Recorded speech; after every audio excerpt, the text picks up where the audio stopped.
college in Manhattan, so I take the subway multiple times a day. In this instance, I was coming from school. I got out of class around 2:15, and I took I was at J Street Metro Tech, took the Uptown F train. At 2nd Avenue, a man came on, stumbled on. He appeared to be on drugs. The doors closed, and he ripped his jacket off and threw it at the people sitting down to my left. I was listening to music at the time, and he was yelling, so I took my headphones out to hear what he was yelling. And the three main threats that he repeated over and over was, "I'm gonna kill you, I'm prepared to go to jail for life, and I'm willing to die." You know, this was a scary situation, and Mr. Neely came on. He was threatening. I'm 6'2", and he was taller than me, so it was. And there's a common misconception that Marines don't get scared. We're actually taught one of our core values is courage, and courage is not the absence of fear, but how you handle fear. And you know, I was scared for myself, but I looked around, I saw women and children. He was yelling in their faces, saying these threats. I couldn't just sit still. Some people say that I was holding on to Mr. Neely for 15 minutes. This is not true. I mean, between stops is only a couple minutes.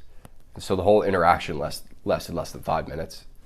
Some people say I was trying to choke him to death, which is also not true. I was trying to restrain him. You can see in the video, there's a clear rise and fall of his chest, indicating that he's breathing. I'm trying to restrain him from him being able to carry out the threats. And then some people say that this was about race, which is absolutely ridiculous. I didn't see a black man threatening passengers. I saw a man threatening passengers, a lot of whom were people of color. The man who helped restrain Mr. Neely was a person of color. And then a few days after the incident, I read in the papers that a woman of color came out and called me a hero. I don't believe that I'm a hero, but she was one of those people that I was trying to protect. We were all scared. Mr. Neely was yelling in these passengers' faces, and they looked terrified.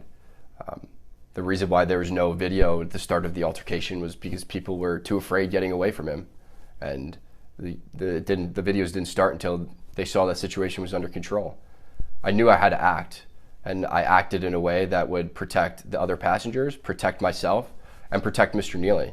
I used this hold to restrain him, and I did this by leaving my hand on top of his head to control his body. You can see in the video there's a clear rise and fall of his chest, indicating that he was still breathing. And I'm calibrating my grip based on the force that he's exerting. And I was trying to keep him on the ground until the police came. I was praying that the police would come and take this situation over. I didn't want to be put in that situation, but I couldn't just sit still and let him carry out these threats.